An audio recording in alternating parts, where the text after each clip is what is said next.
आज मैं आपको कुछ ऐसा बताने और दिखाने जा रहा हूं, अबूजादा, जो आपसे आज तक छुपाया गया है। आपकी आंखों पर पट्टी बांध दी गई है। हाँ, यह वीडियो उसी बलात्कारी आसाराम के बारे में है, जिसे आप राक्षस के रूप में जानते हैं, जिसने लाखों हिंदुओं को बेवकूफ बनाकर अपना भक्त बना लिया। तो चलिए, सबसे पहले मैं आपको उन बेवकूफ लोगों के कुछ वीडियो दिखाता हूं। बाबा, मैं श्री आसाराम बापू जी से नाम दीक्षा ली थी। मेरा भजन अच्छा चल रहा था, पर उनके जेल जाने के बाद मेरी श्रद्धा पर आघात हो गया। हाँ, ये बाहरी बात है। बाहरी बात इसलिए हम कहते हैं कि भगवान का लीला विलास चलता रहता है ना। इस बात पे जाओ कि वो जेल में है। जेल में तो क्या, जेल में तो ठाकुर भी पैदा हुआ था, मथुरा में जेल में तो पैदा हुआ। कोई बात, ये सब चलता रहता, भगवान की माया। आप अपने मार्ग को पुष्ट करें। अश्रद्धा करने की कहीं भी कोई गुंजाइश नहीं है। बिल्कुल, भगवान अपने आप से अपने आप में खेलते हैं। हमें ये भावना करनी है कि आसाराम मेरे राम है, मेरे ठाकुर हैं। वो चाहे बाहर खेले, चाहे भीतर खेले, वो चाहे माया का खेल खेले, चाहे ब्रह्म का खेल खेले, मेरे लिए वो भगवान है। दुनिया की दृष्टि एक अलग है कि आसाराम जी को छोड़ देना चाहिए, बहुत हो चुका, अब अत्याचार नहीं होना चाहिए। और मैं आपका संदेश माननीय प्रधानमंत्री तक पहुंचाऊंगा, क्योंकि उनसे मेरी बड़ी पटती है मेरी जरा। उन्होंने इस देश के लिए, लोगों के लिए, सनातन के लिए बहुत कुछ किया कि जब जब भारत में कोई सनातन संस्कृति के पक्ष में बोलना प्रारंभ करता है कि करोड़ों साजिशें उनके खिलाफ होना प्रारंभ हो जाती हैं। उन्होंने करोड़ों लोगों का जीवन बदला। इस चीजों का प्रचार कितना हुआ? आसाराम जी ने लाखों लोगों के ये छुड़ा दिए, शराब छुड़ा दी। बिल्कुल छुड़ा। आसाराम जी ने लाखों लोगों के जीवन में परिवर्तन लाया। मातृ पितृ दिवस दे करके कहा कि एक दिन भी तो कम से कम माता पिता की पूजा करो। जो उन्होंने कर्म किए अच्छे, और समाज पर जो व्यापक परिणाम उसका आया, उनके जो अनुयायी हैं, उनके जीवन में उनके बेटे की शराब छूट गई, उनके बेटे का कोठे पे जाना छूट गया, उनका बेटा बहुत अच्छा बन गया, उनके घर में शांति आ गई, आत्मज्ञान की तरफ बढ़ने लगे। वो तो चाहे आप कुछ भी कर दो, वो उनको छोड़ने वाले नहीं हैं। वो उनको फॉलो करेंगे, क्योंकि वो तू कहता कागज की लेखी, मैं कहता अखियन की देखी। मेरे आंखों से देखे, मेरे परिवार में उत्साह आ गया, जीवन मेरा ठीक हो गया, वो मानते रहेंगे। आसाराम बापू जी को फंसवाने के पीछे केवल कारण यह था कि ईसाई मिशनरीज का उन्होंने विरोध किया था, और उसका उनको खामियाजा उठाना पड़ा। और एक वर्ग ने, जो शासक वर्ग के लोग थे, मैं नाम नहीं ले रहा हूँ किसी का, उन लोग मिल। आपको मालूम है आसाराम बापू रेप में है? तब मैं उनसे पूछता हूं कि आप वीडियो शूटिंग निकाल रहे थे क्या उस समय? कोई आपके माँ के पवित्रता के ऊपर शंका उपस्थित करे तो आप माँ का गला काटोगे या माँ के ऊपर बलात्कार करने वाले उद्दष्ट का दंड दोगे? बिन संतों का हिंदू राष्ट्र, संत कारावास में, और आप हिंदू राष्ट्र बना रहे। क्यों सिर्फ आसाराम बापू को इसी बात की सजा दी जा रही है कि उन्होंने लोगों को वैलेंटाइन से हटा करके मातृ पितृ पूजन दिवस पे लगाया? क्यों सिर्फ आसाराम बापू इस बात की सजा झेल रहे हैं कि भारत का सनातन धर्मी जो क्रिसमस डे सेलिब्रेट कर रहा था, उस करोड़ों सनातन धर्मियों को उन्होंने क्रिसमस से हटा करके तुलसी पूजा में लगाया? सिर्फ इस बात की सजा दी जा रही है कि हजारों सनातन धर्मी जो ईसाई बन गए थे, उन ईसाइयों को पुनः सनातन धर्मी बना दिया गया। सिर्फ इस बात की सजा आप एक व्यक्ति को दे रहे हैं। और वहीं दूसरी ओर कई ऐसे हजारों मौलाना है, कई ऐसे मौलवी हैं, कई ऐसे इस्लाम के प्रचारक हैं जो पल पल क्षण क्षण मुंह से जहर उगल रहे हैं, मानवता को तार तार करने की बात कर रहे हैं, और आज भी वो सलाखों के पीछे नहीं है, खुली हवाओं में चैन की सांस ले रहे हैं। बताओ मेरे को, आप एक मौलाना बताओ और एक साधु बताओ जिसके खिलाफ षड्यंत्र ना हुआ हो। एक साधु बताओ। मैं आपको अनेकों साधुओं के उदाहरण दे सकता हूं, अनेकों।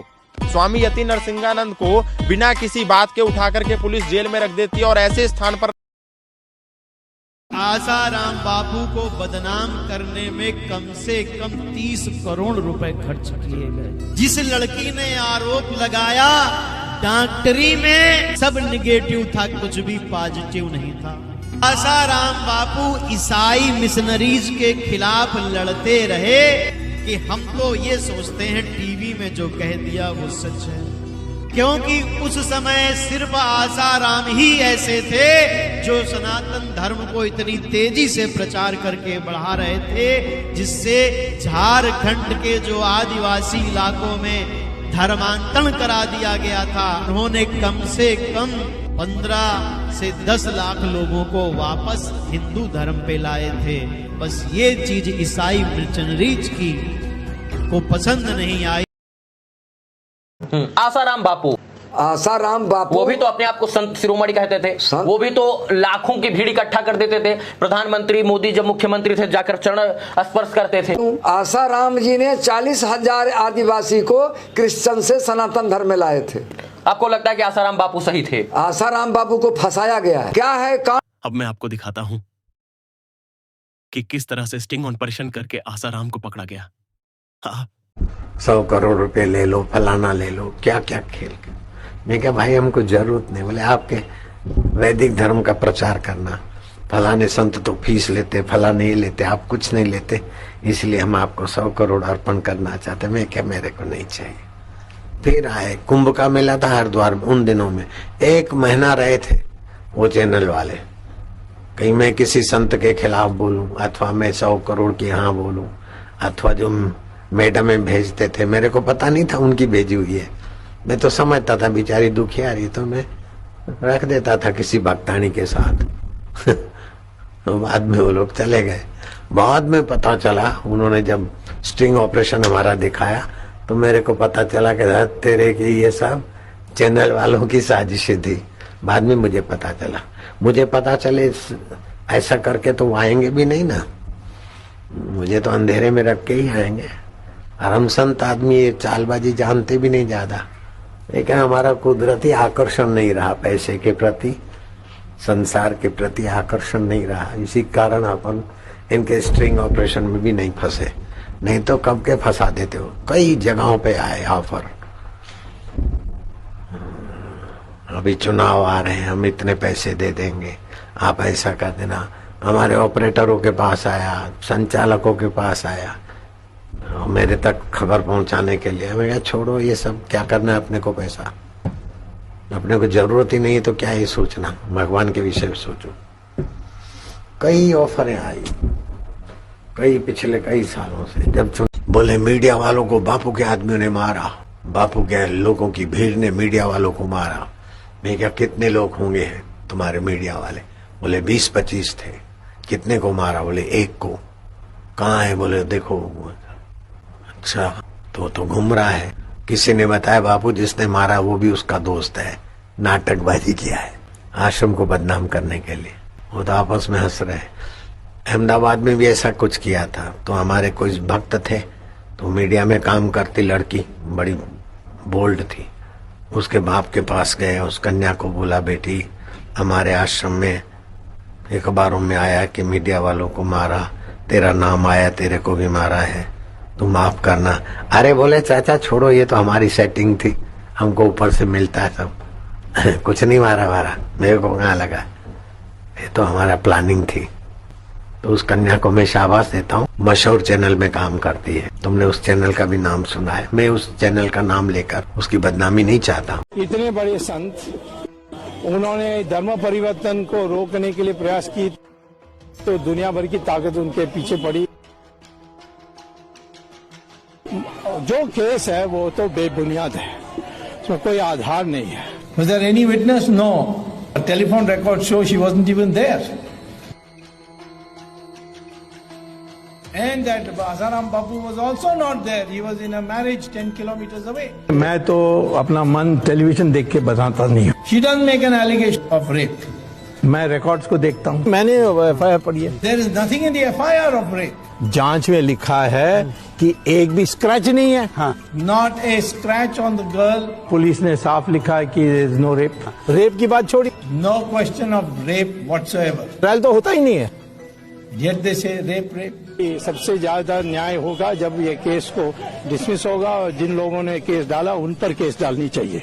बापूजी पालम विहार एक घर में आए और हम बाहर खड़े थे उस घर में दर्शन के लिए बापूजी के, और हमें सब कुछ अंदर से ऐसे बाहर से दिख रहा था। बापूजी की आरती हो रही है, बापूजी आशीर्वाद दे रहे हैं और प्रसाद दे रहे हैं, और बाहर आए हमें भी प्रसाद दिया, आशीर्वाद दिया। बिल्कुल ये मेरी आंखों देखी बात है। और जब कुछ समय बाद जब ये केस बापूजी पे दर्ज हुआ, उसके कुछ टाइम बाद हमने ये जी टीवी, NDTV, ये जितने भी दीपक चौरसिया के अंडर ये सब चैनल्स आते हैं, उसमें दिखाया गया कि वो बापूजी की खुफिया कुटिया है, और वो बंदी जिसका नाम बेचारी का सोनल था, उसको दिखाया गया कि वो शिल्पी है और वो बापूजी की PA है, और वो बापूजी अच्छा टेम्पर्ड करी दोनों सीडीज देखी हमारी हमने, एक ओरिजिनल सीडी भी और एक टेम्पर्ड भी, जो इन्होंने दीपक चौरसिया एंड पार्टी ने सब इसको मैनिपुलेट किया था। और उसमें दिखाया जो हमने भी देखा एक्चुअली जो हुआ था, बापूजी ने ऐसे करके बच्ची को आशीर्वाद दिया, 10 साल की बच्ची थी। और जो टेम्पर्ड सीडी थी उसमें ऐसे दिखाया हाथ घुमा रहे हैं और दिखा रहे हैं कि ये यौन शोषण हो रहा है। और बापूजी उसमें जो टेम्पर्ड सीडी थी उसमें ऐसा बता रही है वो कि शिल्पी ने बोला कि अपनी मम्मी को फोन किया, एक्चुअली जो सोनल थी उसने अपनी मम्मी को फोन किया अहमदाबाद कि बापूजी हमारे घर आए हुए हैं, आप बापूजी से बात करो। और टेम्पर्ड सीडी में ये दिखाया कि वो शिल्पी है बापूजी की असिस्टेंट है और वो कह रही है कि फोन करके कि और लड़कियां मंगवाओ और लड़कियां मंगवाओ यौन शोषण के लिए और बताओ। हम अपनी आंखों पे विश्वास करें, कानों पे विश्वास करें या फिर तुम्हारे कचरा मीडिया में विश्वास करें? अब मैं आपको दिखाता हूं तय कि आसाराम का पर्दाफाश किसने, कैसे और क्यों किया। ये देखिए, इसी भारत में एक संत है, पूज्य संत आसाराम जी बापू, सुने होंगे आप लोग नाम। जिस समय ईसाई मिशनरी दक्षिण भारत पर हावी थी, मतांतरण हो रहा था, उस समय आश्रम में चलाया, आओ भजन करो, आओ दक्षिणा लो, घर जाओ। करोड़ों करोड़ लोग अनुयायी हो गए। क्या मुख्यमंत्री, क्या प्रधानमंत्री, क्या देश की बड़ी से बड़ी शक्ति, सब साथ में थी। ये जो धर्मांतरण रुका, हिंदुत्व पुष्ट होने लगा, बलिष्ठ होने लगा, कुछ पापियों से नहीं देखा गया, षड्यंत्र करके और उनको अंदर करवाया, आज तक बाहर न निकलते पाए। उनसे बड़े बड़े अपराधी मगरमच्छ गए और आकर आनंद पूर्वक जीवन जी रहे। ये व्यवस्था है।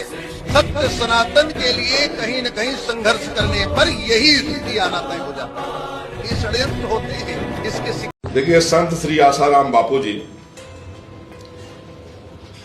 निर्दोष हैं, लेकिन दुर्भाग्य है कि लाखों मौलाना अप्राकृतिक दुष्कर्म से लेकर के न जाने कितने तरह के दुष्कर्म कर रहे हैं, उस पर लोगों का ध्यान नहीं है।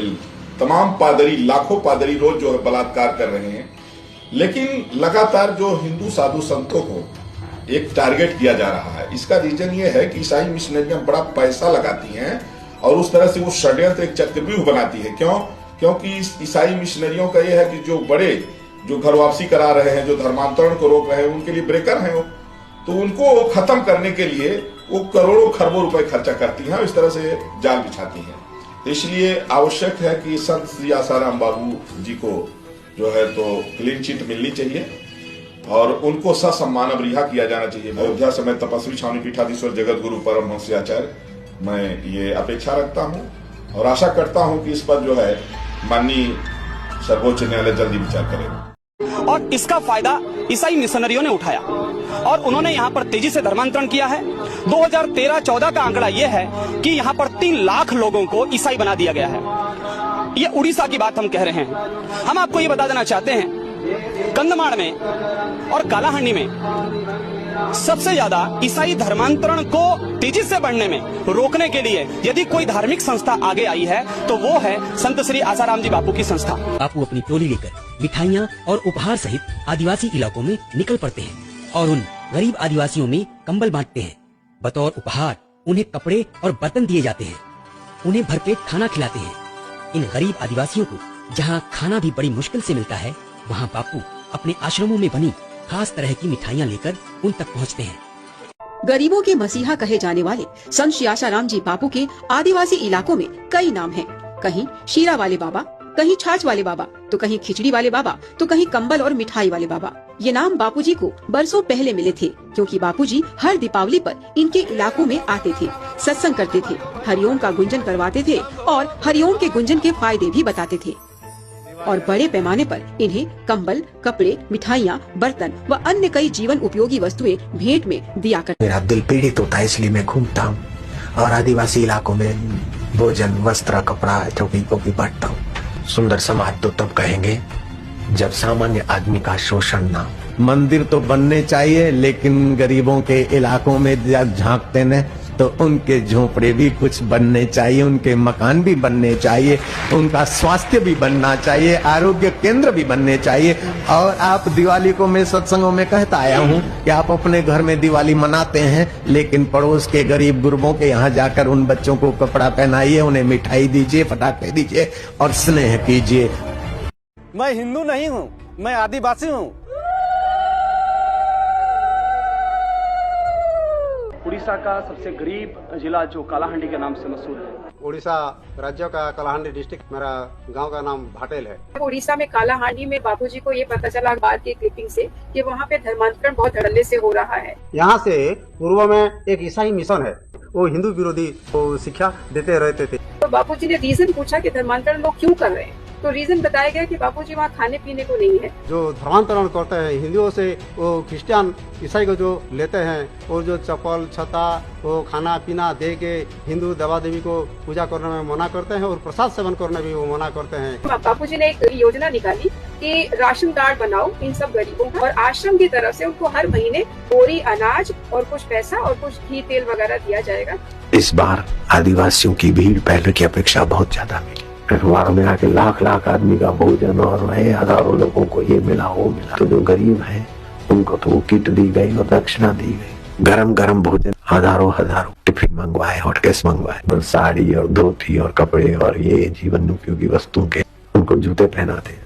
पूर्णिमा में जो भंडारा होता है वो दूर दूरांतर से भंडारे के लिए, जो अन्न प्रसाद के लिए वो आते हैं। तो शरीर स्वास्थ्य के लिए दवाई भी आता है, वो वस्त्र भी बांटते हैं, मकान बनाने के लिए वो पैसा भी मिलता है। उनका राशन कार्ड बना हुआ है, पर मेंबर के हिसाब से वहाँ पे बोरी भर के अनाज वनाज सब जाता है, हर महीने दिया जाता है और उनको हरिओम का कीर्तन करवाया जाता है। अमेरिका वाले बोलते अब 100 करोड़ आपको अर्पण करेंगे, आप आ जाओ। मैं क्या आप कभी नहीं आऊंगा। आदिवासी 100 पैसे भी नहीं देते और मैं ट्रके भर के वहां जाता हूँ। उनकी आवश्यकता 100 करोड़ से भी ज्यादा है सत्संग की, नहीं तो धर्मांतरित होकर बर्बादी की तरफ जाएंगे, देश बट जाएगा। सत्य सनातन धर्म की। हमें अपना धर्म नहीं छोड़ना चाहिए, अपने धर्म में मर जाना भी अच्छा होता है। ये बापूजी ने गीता के श्लोक का वहाँ व्याख्यान किया। स्वधर्मे निधनम श्रेय पर धर्म भयावह। तो हिंदू धर्म में हमारा राम कृष्ण हनुमान भगवान गणेश का जो नाम यहाँ जो भजन कीर्तन होता है, तो जो धर्मांतरण जो करते थे हिंदू लोग को, जो ईसाई वाले, वो बंद हो रहा है। और आदिवासियों को भंडारा करा के, भोजन करा के, सत्संग करा के, गले में माला डालकर 10-10, 20-20 हजार आदिवासियों को एक ही साथ जय जय सिया राम वाले भी हम बना देते हैं। क्योंकि गहराई में तो भारतीय संस्कृति छुपी है, ऊपर से क्रॉस डाल दिया तो क्या देर लगती है उसको हटाने में। कृष्ण कन्हैया लाल की। बापूजी का हर दिवाली, हर दशहरा, हर होली आदिवासियों के बीच में मनता, और अब जिन लोगों ने धर्म बदल लिया था उनकी घर वापसी शुरू कर दी। फिर वहाँ के बच्चों के लिए बापूजी ने गुरुकुल खुलवाए कि फ्री में इन्हें शिक्षा दी जाएगी। सीबीएसई पैटर्न की पढ़ाइयाँ होने लग गई, तो वहाँ का स्टैंडर्ड थोड़ा बढ़ गया। जब धर्मांतरण पे ब्रेक हुआ तब बापूजी पर अटैक स्टार्ट हुए। पहला अटैक बापूजी पे 99 में हुआ था कालाहांडी में, और वो जानलेवा हमला था।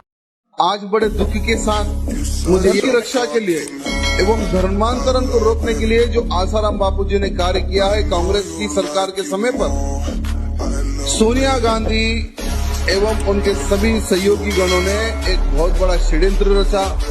क्योंकि आसाराम बापूजी जहाँ जहाँ जाते हैं वहाँ पर जितने भी लोग जो हिंदू धर्म छोड़कर ईसाई धर्म जो अपनाते हैं, जहाँ जहाँ आसाराम जी जाते हैं लाखों की संख्या में लोग पूर्ण घर वापसी करते हैं और हिंदू धर्म अपनाते हैं।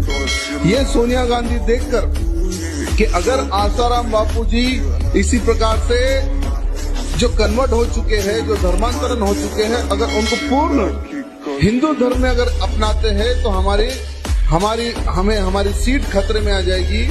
यही षड्यंत्र अनुसार आसाराम बापूजी को एक बहुत ही गंदे केस में फंसाया गया।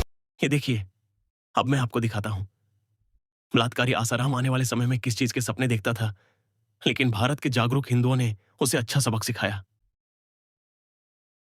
नारा यही कि देश को विश्व गुरु बनाना है, विश्व मानव की पीड़ा हरने वाला भारत को बनाना है, और बनेगा। एक सरकार नहीं बनेगी तो दूसरी तीसरी।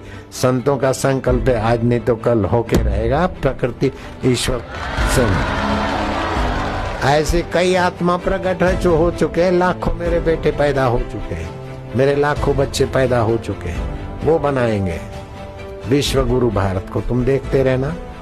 विवेकानंद ने कहा था, मैं चाहता हूँ गांव गांव में, घर घर में साक्षरता आए, लेकिन मेरा पीछा कर रही मिशनरियों ने मुझे बदनाम कर दिया। मैं ये कार्य सफलतापूर्वक नहीं कर सक रहा हूँ। लेकिन राजा केतड़ी के महाराजा, मैं तुमको सच बोलता हूँ, मिशनरी वालों ने उनके पीछे ऐसा जुल्म किया, ऐसा कुप्रचार किया विवेकानंद के लिए कि उनके गुरु को 10 गज जमीन लेकर समाधि बनाना भी विवेकानंद के लिए मुसीबत हो गया। खाली मेरे पीछे मिशनरियां पड़ी ऐसी बात नहीं। हिंदू संत कोई भी बड़ा होता है तो कैसे सीधे अनसीधे किसी न किसी हिंदुओं को आगे रख के वो संत को बदनाम करते। विवेकानंद का संकल्प साकार हुआ है तो आसाराम का भी साकार होता है, कौन रोक सकता है इसको। भारत को दुनिया क्या समझती है? ब्रह्मज्ञानियों का लीला स्थली भारत है। भारत को क्या समझ बैठा है अमेरिका या दूसरे देश? देखते जाना।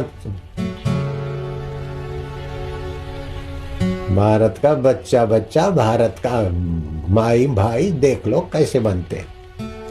अभी भी दुनिया के सभी देशों में भारत देश ज्यादा सुरक्षित है, ऐसा सर्वेक्षण विभाग ने घोषणा की। और देश तो अपने अपने इलाकों में सावधान रहो। आपके हिंदू भाइयों को भोलों को लोग भी धर्मी बनाते, फिर उनके बच्चे तुम्हारे दुश्मन हो जाएंगे। जयराम जी की फिर आपस में लड़ मर के कैसे, पहले ही हमने बहुत कुछ सहा है, पहले ही बहुत जुल्म सहा है, अभी भी अगर ऐसे ही होता रहा तो हमारे देश का क्या हाल होगा। इन लोगों की चाल है कि देश में टुकड़े टुकड़े करा देना। हमारा देश अखंड रहेगा, क्यों नहीं रहेगा। हम लोग मिलकर एक दूसरे को ज्ञान के रास्ते ले जाएंगे, एक दूसरे को मदद करेंगे, एक दूसरे को बचाएंगे, अखंड रखेंगे अपने देश को। क्यों टुकड़ा टुकड़ा होने देंगे हम। आजकल तो क्या करते, आदिवासियों को पहाड़ी इलाकों में ले जाते, ट्रक बंद, गाड़ी बंद कर देते, फिर बोलते भगवान का नाम लो, अम्बा माँ का नाम लो, विठल का नाम लो। वो बोले गाड़ी को धक्का मारो, गाड़ी नहीं चलती क्योंकि ड्राइवर एक्सीलेटर नहीं देता। फिर बोले ये सब भगवान कच्चे झूठे, हमारा यीशु भगवान सच्चा है, उसकी शरण जाओ। हे यीशु भगवान हम तुमको मानते, ऐसा बोलो और धक्का मारो। उन बेचारे गरीब आदिवासियों को ऐसा बुंगला के, और फिर जब वो ऐसा बोलते तो वो एक्सीलेटर देता और गाड़ी चलती है। बोलो अब ये धर्म है कि धतिंग है? सच बताओ तुम लोग। ये आदिवासियों की सेवा है कि आदिवासियों का शोषण है? तुम ही बताओ भाई। नारायण हरि नारायण। हमारे यहाँ सूरत में धर्मपुर डिस्ट्रिक्ट में ऐसे लोगों ने अस्पताल खोली, फिर गरीब लोग दवा लेने को आए, उसको बुखार हुए तो सी विटामिन की गोली दे गए। अब बुखार और सी विटामिन का कोई संबंध नहीं है। फिर बोले अम्बा माँ का नाम लेके खाओ, कृष्ण का नाम लेके, हमारे सब देवी देवताओं का नाम लेके उसको दवाई रोज रोज देवे, कुछ नहीं हुआ। बोले देखो तुम्हारा देह में दम नहीं है, अब हमारा यीशु भगवान को मानो तो बिल्कुल यीशु भगवान की दया होगी तो तुम ठीक हो जाओगे। तो आज यीशु भगवान को प्रार्थना करो। तो फिर यीशु भगवान को प्रार्थना करा के और फिर उनको क्विनाइन की इंजेक्शन देते और बुखार की गोली देते, उसको ठीक हो जाता है। अब ठीक तो गोली से होता है और भूत घुसेट देते। धर्मांतर का कैसा जुल्म हो रहा है अपने देश में, कितना जुल्म अभी सहोगे। ये अच्छा है क्या? तो अपने अपने इलाकों में सावधान रहो। आपके हिंदू भाइयों को भोलों को लोग भी धर्मी बनाते, फिर उनके बच्चे तुम्हारे दुश्मन हो जाएंगे। जयराम जी की फिर आपस में लड़ मर के कैसे, पहले ही हमने बहुत कुछ सहा है, पहले ही बहुत जुल्म सहा है, अभी भी अगर ऐसे ही होता रहा तो हमारे देश का क्या हाल होगा। इन लोगों की चाल है कि देश में टुकड़े टुकड़े करा देना। हमारा देश अखंड रहेगा, क्यों नहीं रहेगा। हम लोग मिलकर एक दूसरे को ज्ञान के रास्ते ले जाएंगे, एक दूसरे को मदद करेंगे, एक दूसरे को बचाएंगे, अखंड रखेंगे अपने देश को। क्यों टुकड़ा टुकड़ा होने देंगे हम। हरि ओम हरि ओम हरि ओम हरि ओम हरि ओम। शक्ति, हिम्मत। और हिंदुओं ने आसाराम को इसके बदले यह दिया। कहने के दिन नहीं है, सहने के दिन। जुल्म सह रहे हैं और सहेंगे। थोड़ा अति हो गई, अति हो गई।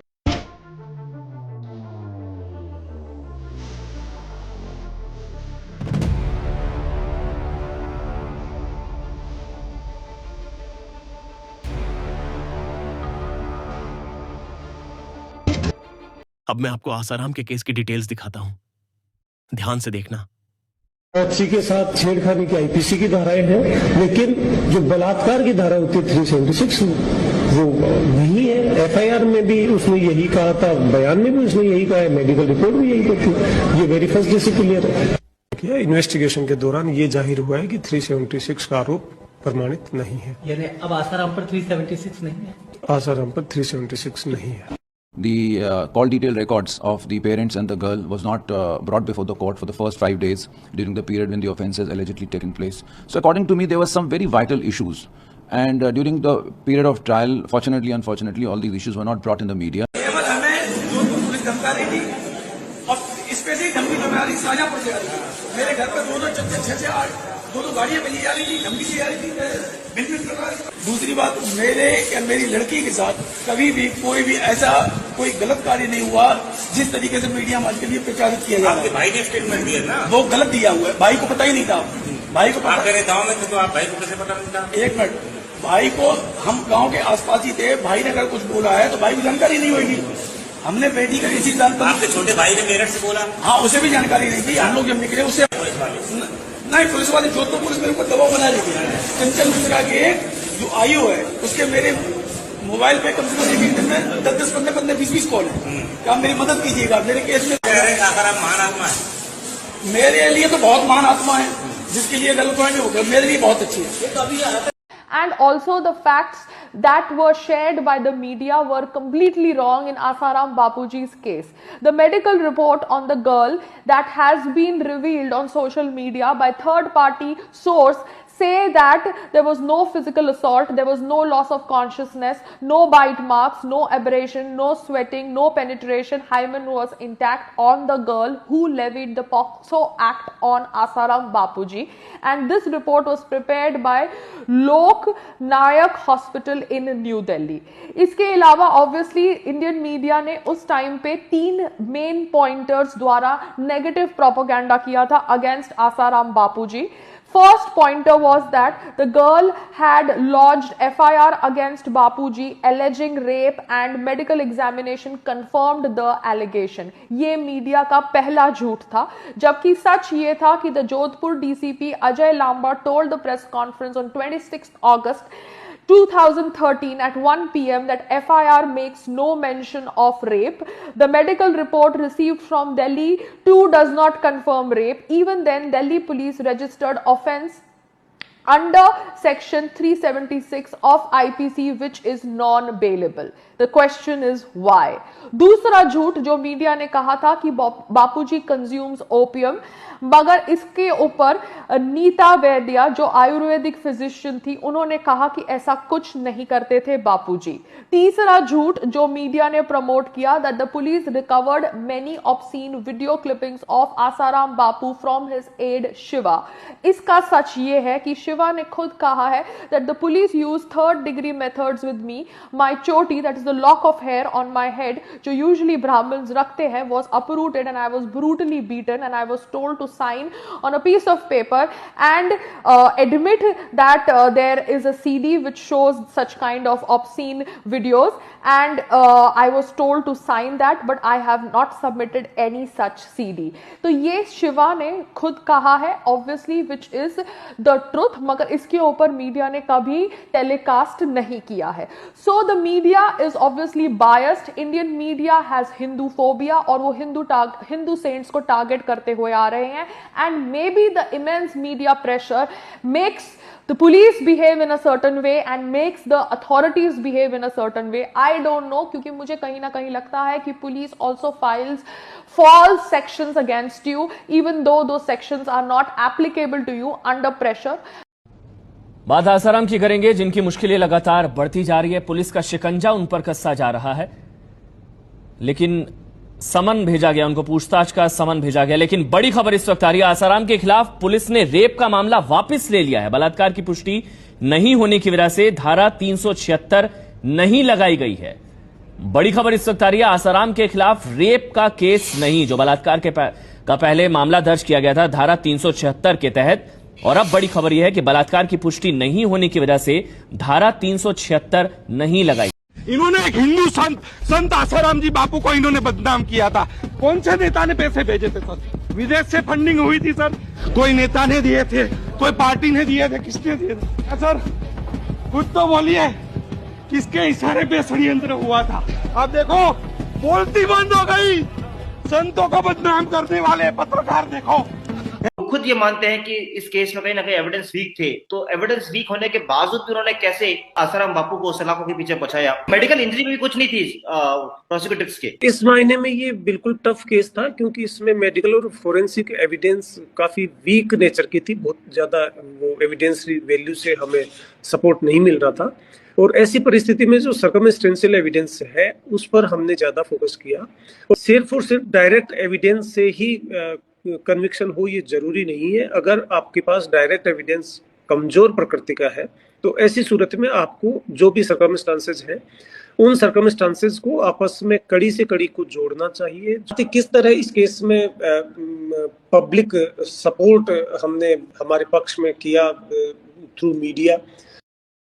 अब मैं आपको दिखाता हूं कि आसाराम ने कैसे लाखों की संख्या में हिंदुओं को पागल बनाकर अपना भक्त बना लिया। ये देखो। मन की क्या पकड़ है कि हम चाहते हैं कि अमुक मकान में ऐसा हम रहें, ऐसी हमारे पास गाड़ी हो, ऐसा हमारे पास कपड़ा हो, ऐसा हमारे पास गहना हो, ऐसी हमारी पत्नी हो, ऐसा हमारा पुत्र हो, ऐसा हमारा मन भजन में लगे, ऐसा हमारा ध्यान हो जाए, ऐसा हम क्रोध के समय निर्क्रोधी रहे, ऐसा हमारा चित्त बना रहे। तो ये जो हमारी समझ है, हम जो ग्रंथियां बांध रखी है, जो गुत्थियां डाल रखी खोपड़ी में, वो गुत्थियां हमको ईश्वर से दूर कर देती। हमारी जो मान्यता है कि कुछ हो जाए, कुछ बनाकर, कुछ करके, कुछ पाकर, कुछ छोड़कर, कुछ बदलकर सुखी हो, ये तो महाराज प्रकृति में हो रहा है। और इस प्रकृति में बदलाहट जो स्वाभाविक नैसर्गिक हो रही है, वो तो हो रही है। तुम अपने को अबदल रूप में जान लो तो अब भी इस समय भारत विश्व का गुरु था, अब थोड़ा भूल गए। फिर से भारत को विश्व गुरु बनाने का हमारा स्वप्न आज नहीं तो कल साकार होके रहेगा, उसको कोई रोक नहीं सकता। हमारा यही कि देश को विश्व गुरु बनाना है, विश्व मानव की पीड़ा हरने वाला भारत को बनाना है, और बनेगा। एक सरकार नहीं बनेगी तो दूसरी तीसरी। संतों का संकल्प आज नहीं तो कल होके रहेगा। तुम क्या समझते, भारत कोई सदा के लिए शोषित होगा क्या? वो दिन अब दूर नहीं है कि दुनिया को हिंदुस्तान का गुरुत्व स्वीकार न करना पड़े। हिंदुस्तान विश्व गुरु बनकर रहेगा। इस मेरे संकल्प को कोई तोड़ नहीं सकता, रोक नहीं सकता। तो मेरा भी संकल्प है, भारत फिर से विश्व गुरु पद पर आसीन होगा। मेरी हयाती काल में ही करवट लेगा और बाकी का काम होता रहेगा। विश्व गुरु बनेगा, इसको कोई रोक नहीं सकता।